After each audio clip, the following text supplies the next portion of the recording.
So what's going on, everyone? My name is Matt, and you're watching Demo Reel. And today I'm joined by the man, the myth, the legend, Mr. John Morgan. John, how's it going, man? It's mythical over here. I mean, it always is with you, buddy. Oh, God. Now, you guys might remember John from The Cage, a film we featured on Demo Reel a few months back. And I'll put a link to that somewhere on this video. But today, we're actually starting a new series on Demo Reel called Cine-Files, where a film fan, that's me, and a filmmaker, that's John, talk about a couple movies we've seen recently. And today we're going to be talking about A Wrinkle in Time and Phantom Thread. So the first film we're going to be talking about is A Wrinkle in Time, which is based on the novel of the same name, and it focuses on a girl whose father mysteriously disappeared after doing some experiments regarding quantum entanglement and trying to essentially traverse, time and space to reach other parts of the galaxy. And Basically, Disney Doctor Who. yeah, it's a weird one. So on a strange mission that she's handed by some fairy godmother type characters, Yeah, she's exactly. given the opportunity to traverse through means of Tesseract, through what are essentially wrinkles in time and space, and then to travel and follow in her father's footsteps to hopefully track him down. So, John, what did you think about this movie? I was a little in the middle of the road on this one, only because, one, I didn't grow up with the book. So Neither did I, really. Yeah. I didn't even know it was a book series. So it was off my radar, but then when I heard about the movie, I was interested, and so taking the leap, I went in with no expectations. Same. And I came out surprised. We'll start to talk a little more about the story, but what were your thoughts? Very much the same. Just like you, I did not grow up with this series, so I went in with no expectations. And overall, it was good, but it was obviously not meant for me. It's made for kids or that weird age when you're just on the cusp of becoming a teenager. When emotions are starting to get more complex and everything. So.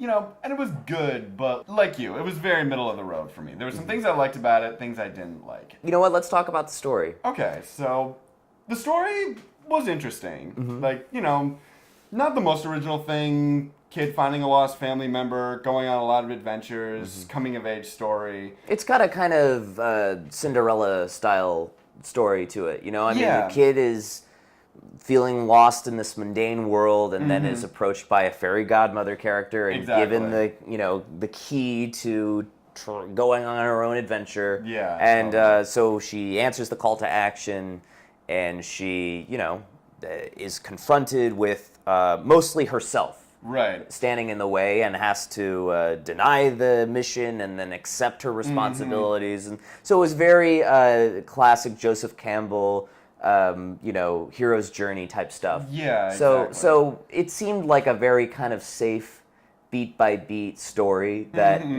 obviously Disney would want to sink their teeth into. Yeah, totally.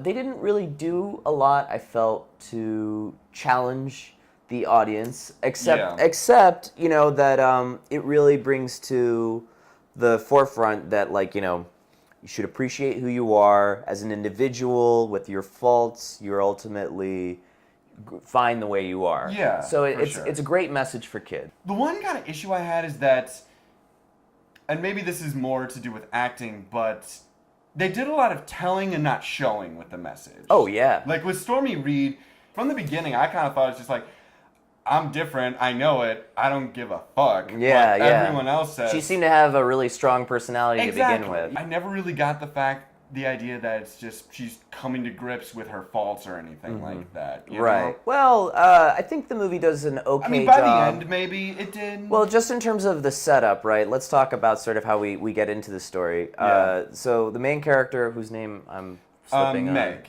Right. Meg, she has an adopted brother, Charles Wallace. Charles. Yeah, he's like a total genius brainchild or something. Yeah, totally. And so he's a couple years younger than her. I guess they go to an elementary school. They're young kids. I feel like he's kind of elementary school. She's like kind of early middle school. Like yeah. I want to say maybe 6th or 7th grade. Right. So they're going to school, and everyone singles them out and makes them feel uncomfortable because their dad disappeared, which is absurd. Yeah.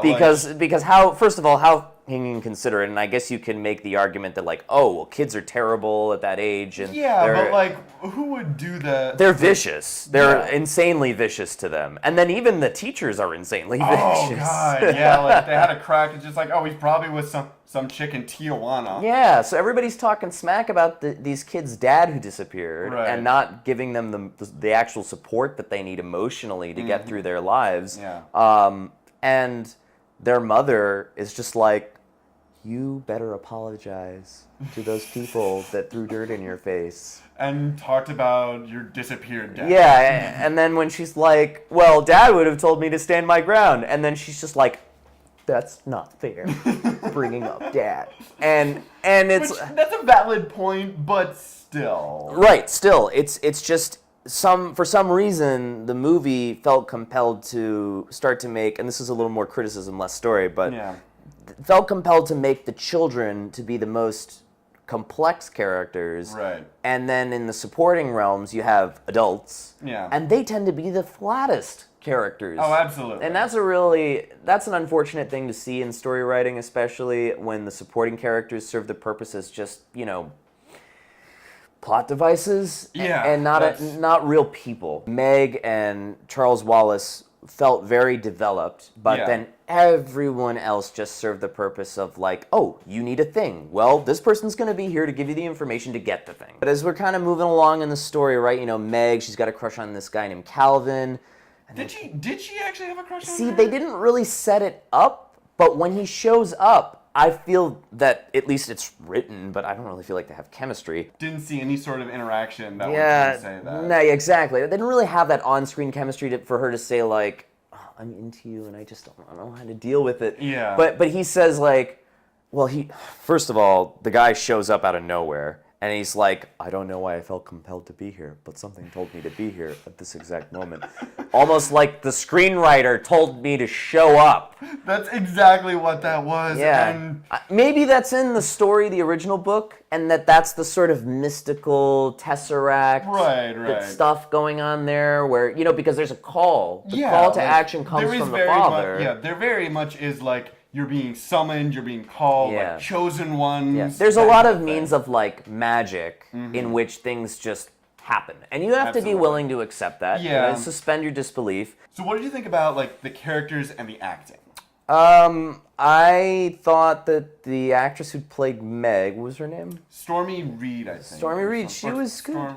She was good. I really liked her. I thought she was solid. She had great presence and very effective. I did find that, again, a lot of the other supportings, for the exception of Charles Wallace. But even he's like barely a supporting actor. He's like the dude antagonist. He is the show stealer. Oh my God. He was good. I liked him. Without getting into any spoilers, his role required a lot more range than I think anyone would have expected. Yeah, absolutely. And he played it all superbly. Yeah, and it's tough to find good kid actors. Oh, man. absolutely. I thought the kid who played Calvin was like Melba Toast, like no flavor. But then again, that's how he was written. That's the problem. I felt like he was just doing what he was told and wasn't really too independent. Yeah. That's fine. He's young. He's learning, and that's fair. But like when push comes to shove, it has to be in the final product. There's not really an excuse. I felt like his performance was weak. Right.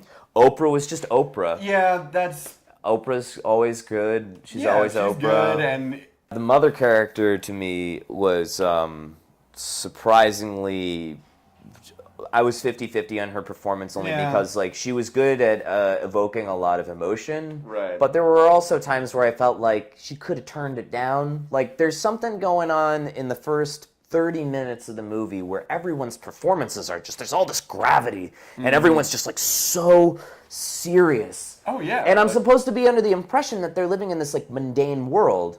but everyone's just hamming it up, and I don't. There's nothing pressing enough for that to be. That's not to be called. There's no reason for it, you know. Exactly. The mother is just constantly emotional. Yeah. And I get that her husband disappeared 4 years ago, but that was 4 years ago. I know. So, even the movie kind of says, like, you know, for when Meg acts out, like, you know, they say you can't keep using your father as an excuse. I like how dismissive the principal is. He's like, it's been 4 years. Like, he's not coming back. It's so fucked up. Oh my god! And then that scene where Charles Wallace overhears the two teachers talking about it. Oh my god! It was really, you know what though? It set up enough of an uncomfortable atmosphere for the characters to help sort of motivate why they're feeling out of place and how cruel the world is, and you know it's justifiable for the sake of the storytelling. It was fine. I mean, they set up the world well enough. Yeah. Other performances though, like, Zach Galifianakis. I thought he was okay. I thought it was just fine. I agree. There's one problem, which is that he is just always himself on camera. So that was distracting. If he had been able to kind of transcend that and be just himself, but he's like, you don't want to be a weirdo living in a cave with a beard. You know, it's like, I get that you got to bring in your shtick and your personality to it. But I think the director was unsure sort of how to utilize some bigger actors' talents. Yeah. And then even some of the smaller actors' talents. I think that the director was really strictly focused on Meg and Charles Wallace's characters. Absolutely. And making sure that those were the ones that sort of guided the story, and appropriately so.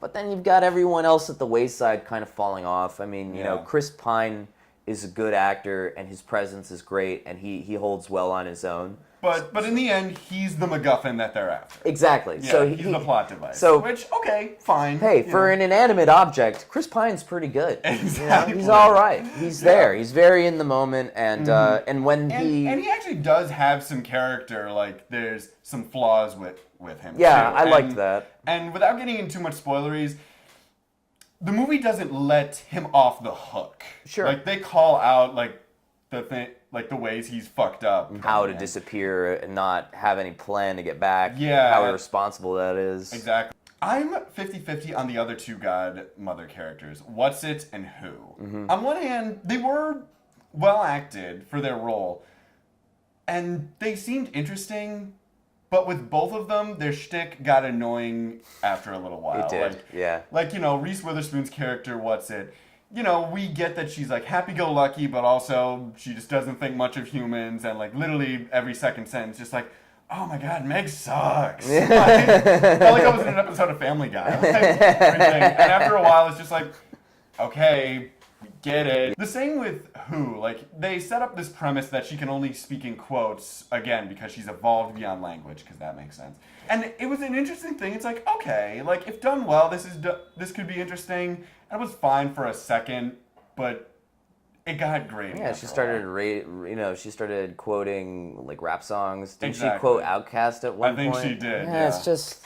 I know, but to the film's credit, they cut away from it just as it was starting to get too much. Mm-hmm. Yeah, for me at least. So I want to kind of shift our attention more towards the craft side, just for a moment, because there were some things I noticed before they showed the movie, and I caught it at Alamo. There was a little intro from the director, but they showed some BTS footage of her working with the crew and stuff, and I noticed they were using the Movi, which is a motion control gimbal, right. 3-axis motion control gimbal, and I noticed it so extensively throughout this film because 3-axis gimbals have a drawback to them, unlike, say, when you're using a Steadicam, which is that if the operator lifts or moves the gimbal from side to side or up and down, you get vertical and horizontal shifts that are so inorganic, that they are so strange for me to see.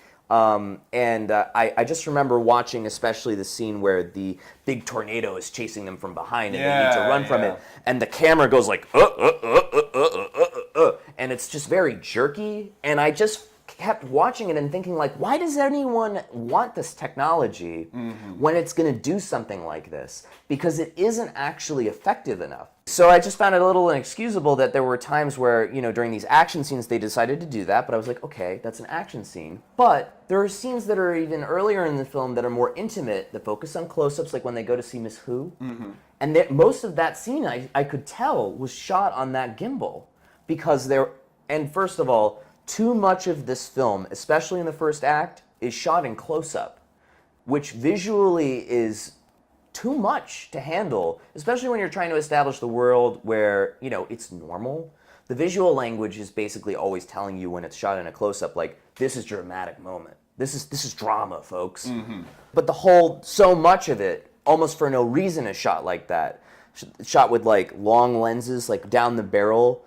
This director, though, I felt like she probably had the coverage she needed, but then when it came to the edit, things got really cut up. Yeah. I didn't like the rhythm of the editing in this movie. I felt like there were a lot of problems with like how the shots were supposed to connect. I don't know if that has to do with how she was trying to get some of the performances out of the kids in the beginning or what. Later in the film, it wasn't as much of a problem, but geez, like the whole first half of the movie I felt like was so sloppily edited, and I was so upset because it was like to watch was just like, it was so difficult for me. I mean, I was audibly sighing not only because of the dialogue and the story and the pacing and but the editing overall was just like driving me nuts. And this is just one of those movies that in the edit I felt like was just thrown together. Yeah, I could see that. I could totally see that. I think the second half was what really surprised me though. Pacing wise, story wise, it moved a lot better than the first half, and I was very surprised to actually come out being like, well, okay, that wasn't nearly as bad as I thought it was going to be. This is definitely like a second half or second act movie. Which is strange, because that's usually the toughest hurdle for any film to overcome, is to really make the last act work. And, third act trouble is always a big problem. But this one, surprisingly, it had solid source material to pull from. Right. And I think it was kind of already there for them to work with. And so everything was going to inherently come together because the director knew where the story was going to end. And when you know where you're going, it's much easier to sort of create a thread. Absolutely.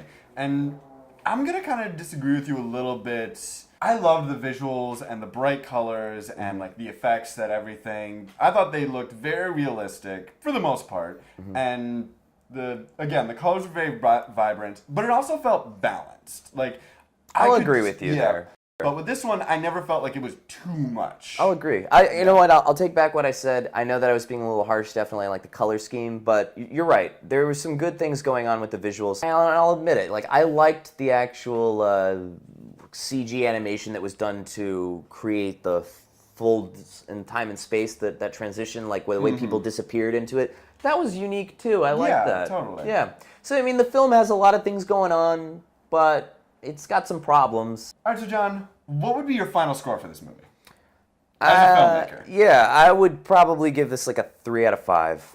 It was entertaining, but on a technical level, there were things that were just blaring and that prevented me from really fully enjoying the experience. Some decisions on behalf of the director that I didn't always agree with, but somehow it coalesced and came together in the end well enough, and I guess that's all I can say. It's just good enough. It's serviceable. Exactly. Good for kids. Right. And that's actually exactly the rating I'm going to give it as a film fan. It's middle of the road.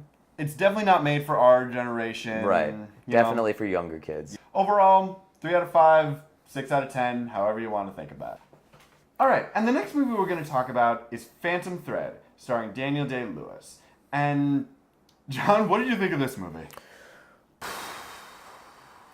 I mean, the real question is, what didn't I think? The movie throws so much at you that there's a lot to think about walking out of the theater and even the next day. I have a lot of mixed feelings about it. Mm-hmm. I would have to say I felt it was sort of a textbook course in awkward tension. Look, I'm just going to spoil this. This movie's weird, guys. Super weird. It's really weird. At its core, it's a love story between Daniel Day-Lewis's character, which is a very famous, very well-known fashion designer for higher society who is charismatic and brilliant, but also super controlling, super regimented about everything. And then he falls in love with a waitress who is not quite that, you know, and it's basically just them kind of navigating their differences and their relationships. Is there anything you want to say about the story?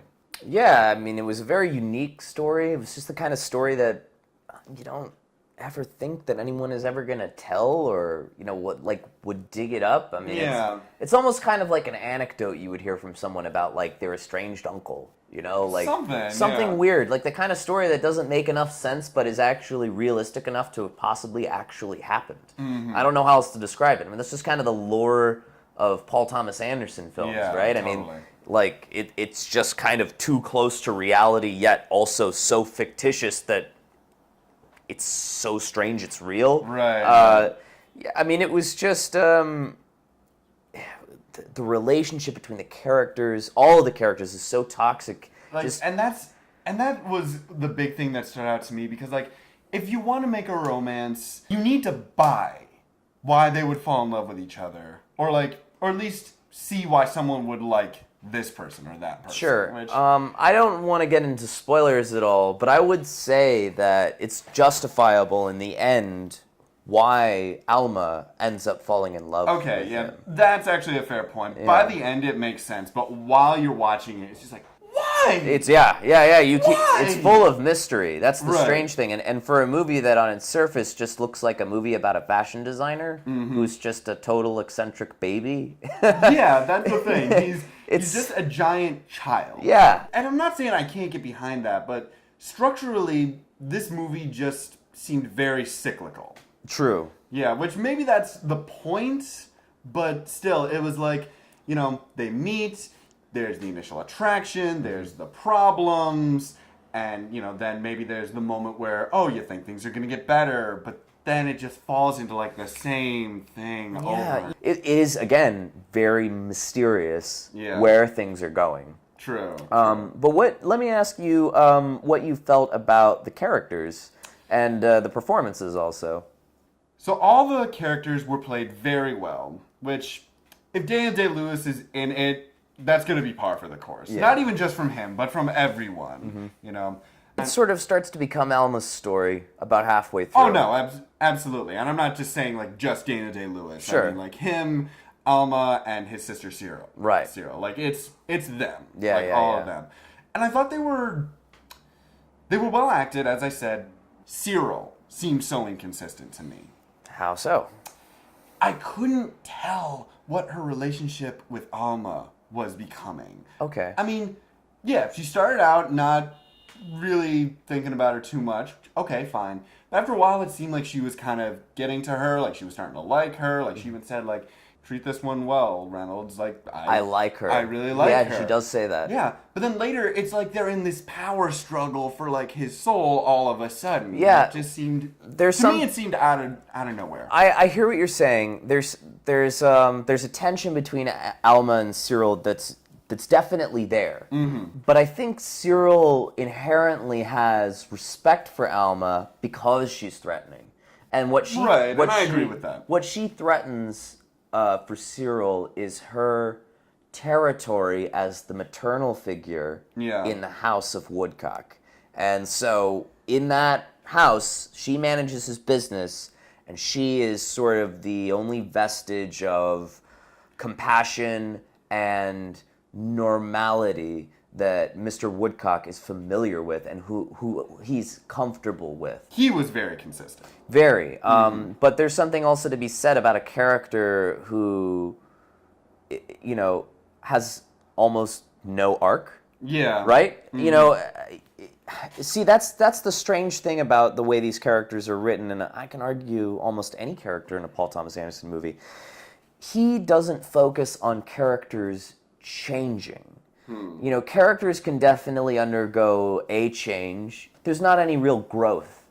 Mr. Woodcock ultimately remains the same Mr. Woodcock he was at the beginning of the film, but with some slight differences in his lifestyle. Thing is, you think he's about to, like, undergo some sort of transformation or, like, learn something, but it just doesn't There, really. that I feel like makes this movie and a lot of Paul Thomas Anderson films a little unsavory for general audiences. Yeah. And that's kind of one of the reasons why I wanted to cover this film, because first of all, it got attention at the Oscars, but when it had its release in December, was like really overshadowed and didn't have a lot of publicity. And I felt like it was the kind of movie where a lot of people just didn't know about it, and so they never were going to be curious enough to see it. But it's going to be hitting streaming soon.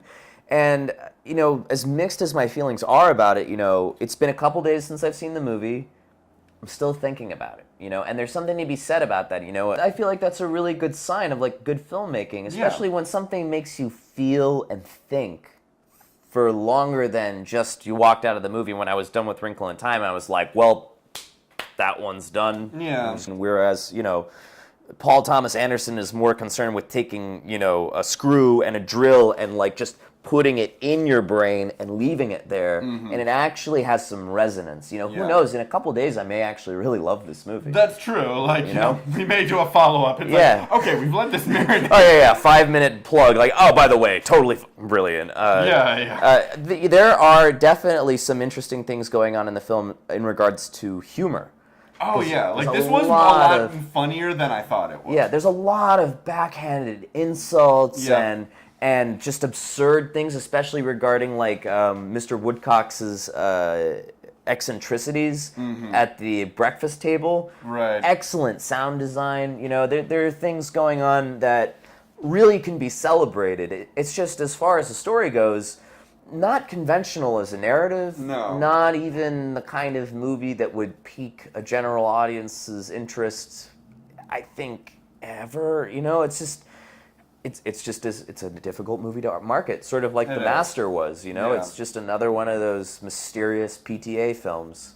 Yeah. Not Parent Teacher Association. I mean Paul Thomas Anderson. I just want to clarify that. So, technically, what did you think about this movie? Like, the visuals, sound, everything like that? I mean, it's another Paul Thomas Anderson feature, man. Like, he just gets visuals so well, and atmosphere, especially, you know? He really understands how... especially with something that's period-based, and I think all of his past 3 films have all taken place in some period. I felt so present. I felt like I was really there. Granted, it takes place in a very niche, aristocratic corner of society during the 50s, like the cars, the costumes, the sets, you know, everything was so meticulous and real. Everything was so well thought out. And that is just signature with Paul Thomas Anderson films. So I think the film visually and technically was so good. Again, I mentioned earlier, I'd agree with that. The sound design was very meticulous. The music in this film was exquisite. Yeah, Johnny Greenwood's score was fucking great. Oh my god. Yeah, I was really happy it got nominated. After having seen it, I really felt like it deserved the attention. He understands definitely tonally. And I would say definitely in a contrast to Wrinkle in Time, where I felt like sometimes the music was out of place. Sometimes now I find, you know, filmmakers, because the characters are having a conversation now, like, oh, I need to put some underscore here. Yeah. Like, and I feel like even just the term, like, underscore, just undercuts the whole importance of what a score is meant to provide, which is it's there to supply some emotional motivation for the audience to hone in on what's happening in the scene. You know, that sometimes it's now in movies it's just blanketed over to act as background noise. Yeah, true. In this film, you know, it's even the stuff that's just very casual kind of music early in the film. Yeah. Sets a great tone. And such beautifully contrasted with, like, it's like a contrast between simplicity and complexity. Like the whole, like the dresses were these extravagant, beautiful things, and like the set pieces were gorgeous. But like, I thought the music, you know, wasn't anything few thrills. There was just few instruments, piano, and also the cinematography. You know, wasn't like fancy editing or anything like that. Yeah, well, I think it's kind of the opposite of Wrinkle in Time. Yeah, in that regard. On a technical level, I mean, Anderson just has his craft down. He understands the value of a shot. He doesn't waste them. In the edit, definitely, you know, he finds his shot and he holds it. And a lot of times scenes play out in a very long moving take where the camera's just very slowly moving in on the characters as they're, you know, having their discussion. And he is very accustomed to I guess, a more classical way of storytelling in cinema, which is, you find your master and you tell your story in your master, or you find just the one frame, and then when the character needs to say, this momentous line, cut to close-up. Yeah. Not just excessively cutting to close-ups, cutting to cutaways, things that are irrelevant and that are distracting, His style is so focused and deliberate, and you really feel that in the way he frames a shot, and especially in the way that he and the cinematographer decided a lot on depth. There's a lot of deep focus in this film. Mm-hmm. There's a lot of everything in focus most of the time. And a lot of great gliding, moving shots, sometimes with Steadicam. Yep. And that's just Anderson, man. I don't know how to say it. Like, Anderson is just on a technical level, an almost flawless director, really. Absolutely. So, John, as a filmmaker, how would you rate this film? It's so funny because I was just mentioning like all these praises and things I have for Paul Thomas Anderson, but I have problems with this movie. Yeah, I do too. It felt aimless. It felt I was unsure what the film was trying to tell me by the end. I know, it had a really weird message. If I had to even guess what the message of the film was, and I'm gonna venture, right? I'll venture a guess.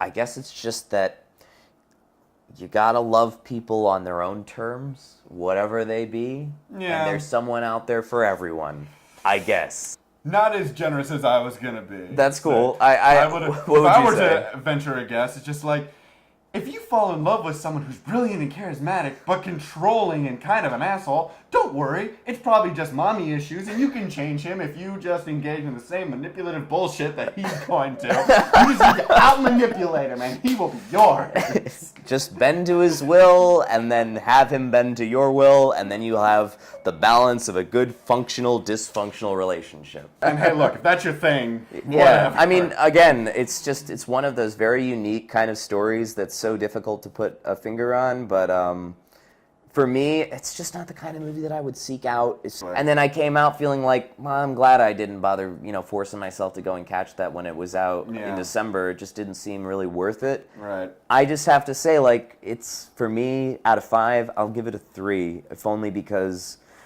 it's difficult to grasp. Not that makes it a bad film, but I will just say that it's not going to be everyone's cup of tea. Sometimes it's aimless, repetitive, and for that I feel like it kind of suffers in the pacing a little bit. So I'll give it a 3 out of 5.